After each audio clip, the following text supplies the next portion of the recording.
Guys, आज से मैं इस चैनल पर BTTS सीरीज को स्टार्ट करने जा रहा हूं और मुझे उम्मीद है कि आपको ये सीरीज बहुत पसंद आएगी। इस कहानी की शुरुआत में हमें बताया जाता है कि इस दुनिया में एक कॉन्टिनेंट है जिसमें कोई जादुई शक्ति नहीं है, मगर उनकी ऊर्जा का सोर्स डूची नाम की पावर है। इसीलिए इस महाद्वीप को डूची कॉन्टिनेंट कहते हैं। यहाँ के लोग लगातार दो चीजों का अभ्यास करते हैं जो उनकी ट्रेनिंग को डूची की हाईएस्ट लेवल पर लेकर जाता है। ट्रेनिंग पूरी होने के बाद हर किसी का जीवन इस बात पर डिपेंड करता है कि वे आगे जाकर क्या करेंगे। डूची के लिए 10 चरण हैं, जिनके नाम डू विशेषज्ञ, do master, do grand master, do spirit, do सम्राट, डू पूर्वज, डू ऑनर, डू होली और डू गॉड है। और इन प्रत्येक चरण में कई लेवल होते हैं। फिर हमें क्रो सिटी के जियो राजवंश को दिखाया जाता है, जो 3 बड़े शाही परिवारों में से एक था, जहाँ आज एरिना में सभी स्टूडेंट की डू लेवल को चेक किया जा रहा था। और अब जियो यान को आगे बुलाया जाता है, जो जियो राजवंश का तीसरा युवा मास्टर था। जियो यान आगे जाता है तो सभी स्टूडेंट हंसने लगते हैं। जियो परिवार के एक मुखिया का बेटा जियोनिंग उसे कहता है कि अपने आप को मूर्ख मत बनाओ, तुम्हारी लेवल बहुत कम है। जियो यान उनकी बातों पर ध्यान नहीं देता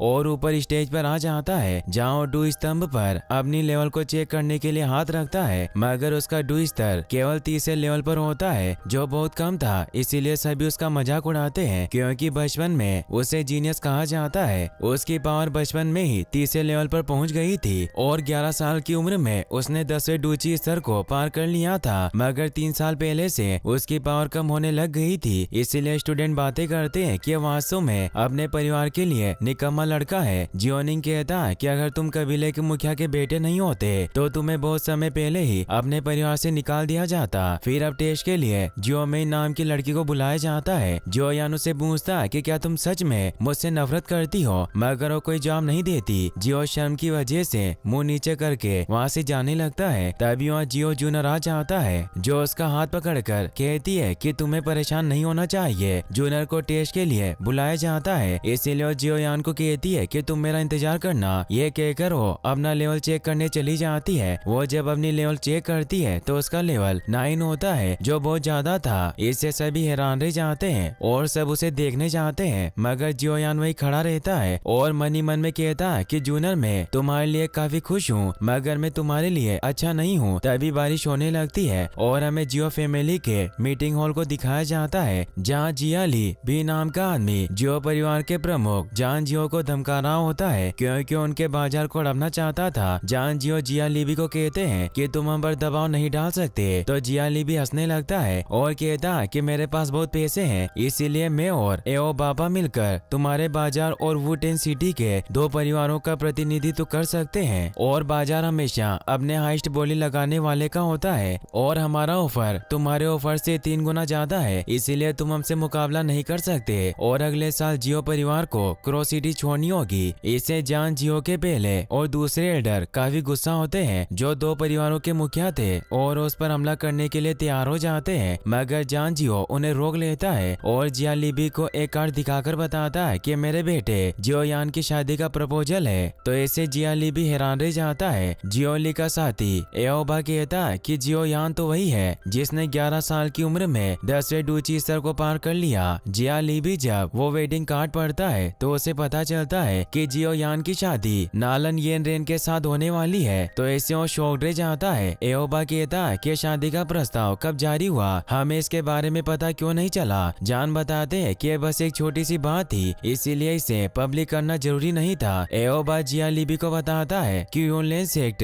पावरफुल लोगों से भरा हुआ है, भले वो शहर से बाहर हो, पर वो अपनी रिश्तेदारी की वजह से जियो परिवार की मदद जरूर करेंगे। और नालन जो लड़की है वो यानरेन डिपार्टमेंट के हेड यूनलेन की फेवरेट स्टूडेंट है, जिससे हमें प्रॉब्लम हो सकती है। तो जान कहते हैं कि अब तुम हमारे सभी बाजारों पर कब्जा नहीं कर पाओगे, और वो हंसने लगते हैं। जिया ली भी उसे वापस वो कार्ड देते हैं और कहते हैं कि हम यहाँ से जा रहे हैं।